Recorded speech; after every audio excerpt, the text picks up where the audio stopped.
এনসিপির সহযোগী সংগঠন শ্রমিক শক্তির খুলনা বিভাগীয় প্রধান মোতালেব শিকদারকে গুলির ঘটনায় তার সাথে থাকা এক নারী সঙ্গীকে খুঁজছে পুলিশ। তাদের বাসা থেকে বিভিন্ন ধরনের মাদকের আলামতও সংগ্রহ করেছে পুলিশ। সোমবার দুপুরে খুলনা নগরীর সোনাডাঙ্গা এলাকার একটি ফ্ল্যাটে মোতালেবকে লক্ষ্য করে গুলি করা হয়। চিকিৎসকরা জানিয়েছেন তিনি শঙ্কামুক্ত। প্রতিনিধি আশরাফুল ইসলাম নূরের তথ্য ছবিতে দেখুন ডেস্ক রিপোর্ট।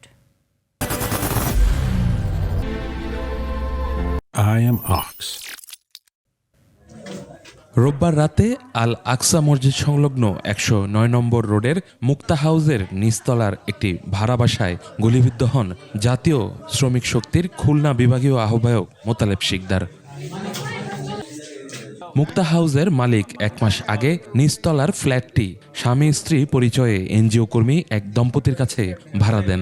তবে ভাড়া নেওয়ার পর থেকে বহিরাগতদের আনাগোনা ও অসামাজিক কার্যকলাপের অভিযোগে চলতি মাসে ফ্ল্যাট ছাড়ার নোটিশ দেওয়া হয়। তবে মোতালেবকে গুলির ঘটনার পর ওই দম্পতির খোঁজ মিলছে না। ওই বাসায় মোতালেব শিকদারের সহযোগীদের মধ্যে মতবিরোধের জেরে হত্যার উদ্দেশ্যে তাকে গুলি করা হয়েছে বলে ধারণা করছে পুলিশ। ঘটনাস্থল এখানেই রক্তের দাগ এবং মাদকের ছড়াছড়ি। এখানে আপনার বিদেশি মদের বোতল, ইয়াবা খাওয়ার সরঞ্জাম এবং সেখানে আমরা একটি গুলির খোসাও পেয়েছি।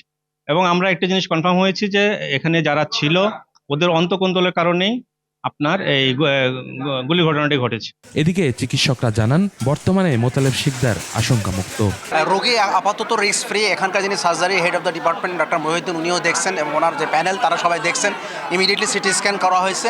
এ ঘটনায় খুলনার আইন শৃঙ্খলা পরিস্থিতি নিয়ে উদ্বেগ প্রকাশ করেছেন রাজনৈতিক দলের নেতারা। মানুষের জানমালের কোনো নিরাপত্তা নেই, মানুষ যে কখন কি পরিস্থিতির মধ্যে পড়ছে যে কেউ বলতে পারে না। মানুষ ঘরের থেকে বেরিয়ে গেলে তার পরিবার আতঙ্কিত থাকে, সে পরিবার ফিরে আসবে কিনা। নির্বাচনও কাছাকাছি চলে এসছে, ফলে এটা কোন দিক থেকে কোন দিকে যাচ্ছে এটাও একটা বিষয় এটা থেকে যায়। তো এই একটা অজানা আশঙ্কা, অজানা বিষয় যেটা থাকছে সেখান থেকে উত্তরণের জন্য সকল মহলকেই সোচ্চার হতে হবে। এদিকে গুলি করার প্রতিবাদ জানিয়ে দ্রুত জড়িতদের গ্রেপ্তারের দাবি জানিয়েছে মোতালেব শিকদারের পরিবার। এখন যদি এনসিপিতে যোগ দিয়ে যদি কিছু হয়ে থাকে সেটা আমরা বলতে পারি না, কিন্তু এছাড়া আমাদের কোনো শত্রু নেই। ইউসুফ হাসান নাইম, ২১ টেলিভিশন।